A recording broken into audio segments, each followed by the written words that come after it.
Hey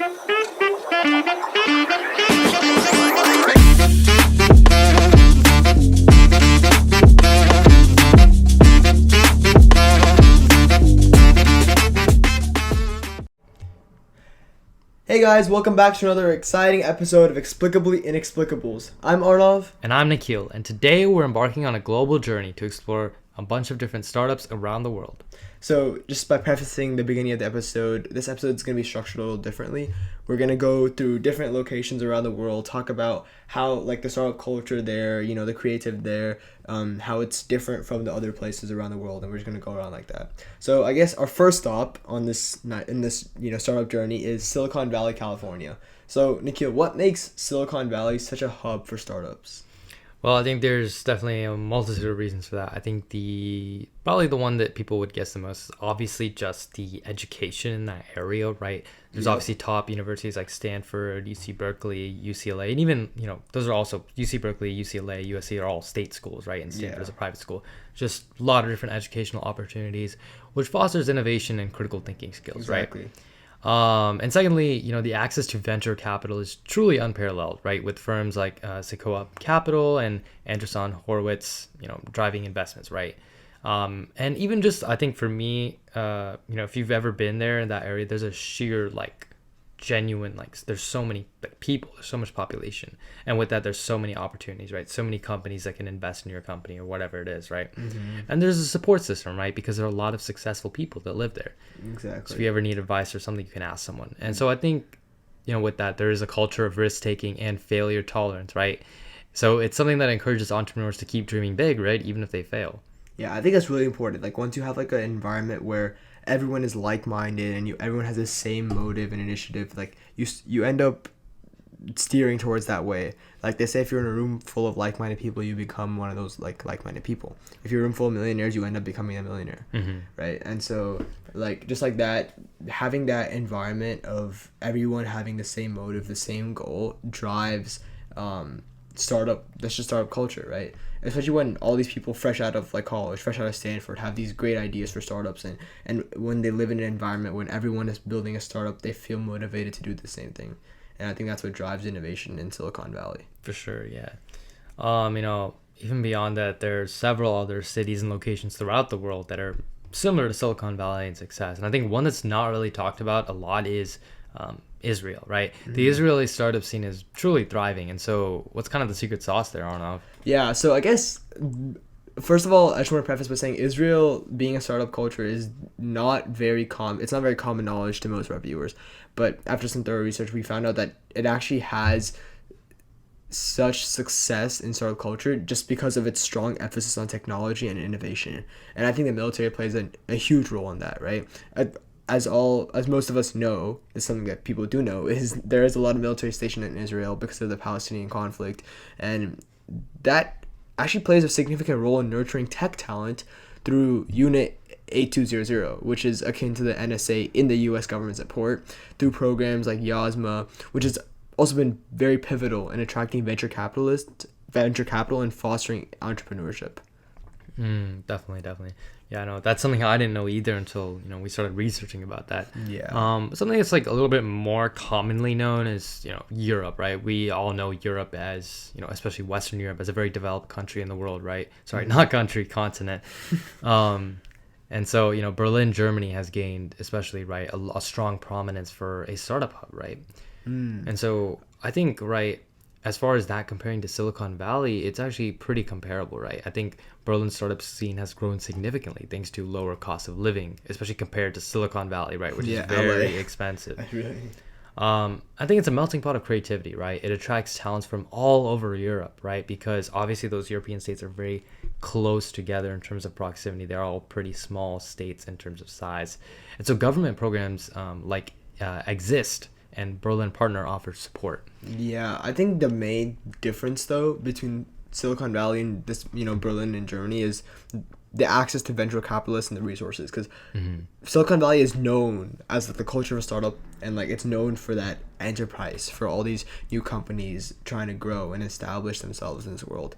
But Berlin isn't really known for that. But so even though it does have a very established startup hub, I feel like the venture capitalists, like venture capital, like the access to venture capital is not as significant as it is in Silicon Right, Valley. yeah. I think like something to add there is like obviously just because Silicon Valley is so much more well known, there's just so many more startups there, and because of that there's just a better support system, right? Just simply because there's people that are successful, and it kind of teaches your brain that okay, if these people can do it here, so can I, right? I think another, okay, so Berlin is very well known, but we know Silicon Valley is a very well known startup hub. Another very prominent established startup hub around the world is in Shanghai, in China. Nikhil, do you want to go into like why that's so prominent? Yeah, definitely. I think what's interesting here is it's kind of, I guess, far away from what we consider the developed areas of the world, right? We consider Western Europe and the United States prominently to be those developed countries. But China, obviously, because of its population and other factors, is actually very prominent in terms of the economy, right? It's obviously the second most highest GDP producing country and is expected to overtake the US in maybe a few decades. I'm not really sure on that. But Shanghai's startup ecosystem is driven by a combination of factors, right? Including obviously the massive market size that comes from being, people. formerly the number one most populated country, now number two. Not by that much though, right? Yeah. And so obviously that access to manufacturing and a strong government support system through initiatives like the China Shanghai Pilot Free Trade Zone, right, has definitely, promoted that growth. And companies like Alibaba and Tencent have played a pivotal role in fostering innovation. Yeah, I'm pretty sure. I think it's either first or second in the amount of billionaires that the country has produced. I think USA is first and China second, if I'm not wrong. Yeah. We have to check on that, but just the fact that there's so much innovation and so much economy driving towards entrepreneurship in Shanghai, which is the capital, right? Or not capital, but it's one of the prominent cities. Prominent cities, yeah. Yeah, in China. So it's just the fact that it's driving that, and also the fact is the labor in China is very cheap compared to that of the US. And so a lot of the manufacturing industry is it's so much growth there in China. Like, how many times have you seen a made in China sticker, right? And the fact is that because that's such a hub for manufacturing, it leaves such an opportunity for entrepreneurship and for startups to grow in that area. Yeah, definitely. For sure. I think it's time to turn our attention to a country with a unique startup culture, which most of you actually don't know about, is Estonia. So, for those of you who don't know, it's a relatively small nation, but it's making waves and it has a significant impact on the economy now. So, what is their secret? Why are they such a prominent startup hub now in the present day? So I think they've taken a really unique approach compared to these other, 3-4 areas we've talked about already, in that it's taken a digital first approach, right? And so what that means is that the government actually implemented a e-residency, making it easier for entrepreneurs worldwide to establish and manage businesses, right? There's a lot of favorable tax policies. So if you don't know, a lot of companies do offshore businesses where, they kind of establish their manufacturing or maybe even their headquarters in a different country. For example, if a U.S. entrepreneur wanted to establish a business, they might choose to do it in Ireland or a different country.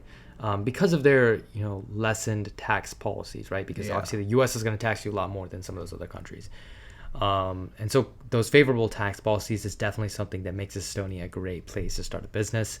Exactly. And I guess it's like such a driving incentive towards this. If you guys want to learn more about offshore financing, we have had a previous episode on that, so you guys can go check that out. But for sure, that's I guess like a prominent reason why Estonia is such a big startup hub in the present day.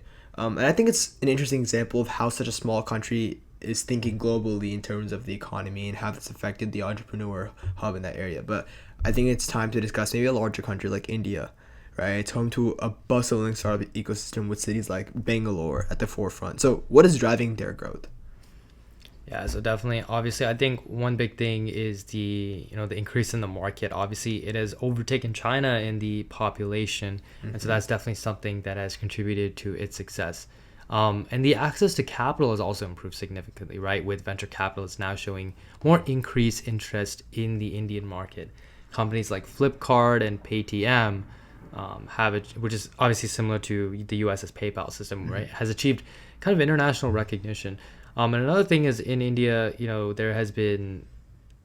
has not been as developed as a country traditionally as other countries such as Berlin, Germany, or cities like Berlin, Germany, or the United States as a whole. But recently they've been making strides to further their education. And a lot of, because they're not a predominantly English speaking country, but now they are, and I think that's definitely helped them with their international relations and recognition as well. Exactly, that networking is really important For sure. Yeah. Like the country as a whole is making strides to be better in almost every aspect. Like recently they've launched the Chandrayaan-3, which has landed on the south pole of the moon, and I think that's a huge initiative for India, driving the ecosystem, driving the space economy. And so stuff like that has not only promoted, one sector of the economy for them, but also everything else, and its drive initiatives and the startup culture there in like cities like Bangalore, just promoting and influencing people to, take part in this initiative. For sure. And I think the last thing we're going to talk about now is Tel Aviv. So that's actually Israel's neighbor. I'm sure most of you guys, 90% of our viewers, maybe even 99% of our viewers, have not heard of this. And so it's actually earned the nickname the Silicon Wadi, right? So obviously Silicon Valley, but Silicon Wadi. And so Arnav, what's the story here? Yeah, so their success mirrors Israel's tech-driven culture. So it boasts a high concentration of startups and R&D centers. But the thing that's really interesting here is that the government provides support through the Israel Innovation Authority. So this fuels the economy, fuels the growth of startups, fuels the entrepreneurial spirit in the area, and just promotes that and fosters that connectivity and culture, right?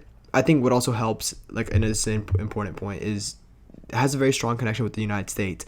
It has access to the American venture capital firms that further fuel its growth. I know we're talking about before the differences between Berlin, Germany, and Silicon Valley, and how Berlin didn't really have access to venture capitalism, but the thing is, here in Tel Aviv, it has access to the United States and their venture capital firms, which can, promote their startup culture and just get the initial boost of money and, funding to, foster the startups. Yeah, so I think that's just that's about the amount of time we had to cover all those different areas of the world that have a lot of startups. And so I think the main takeaways that we can take away here, some of the patterns are, we're seeing a very high education in the area, right? A lot of the people there are very educated, right? They have access to pretty good schools, right? Yep. Growing up. And another thing is they're very big population centers, right? And obviously that's important for their market size, for sure. Mm-hmm. And a lot of thing is venture capital, and just having a support system where there's so many other businesses there, it kind of creates like a domino effect of, more businesses wanting to go there because there are a lot of businesses there, right? Yeah, because that's the sense of unity and the culture sense there. Of unity. And so with that, we'd like to conclude this episode of Explicably Inexplicables. Make sure you stay curious, stay informed, and tune in for more Explicably Inexplicables episodes. Peace.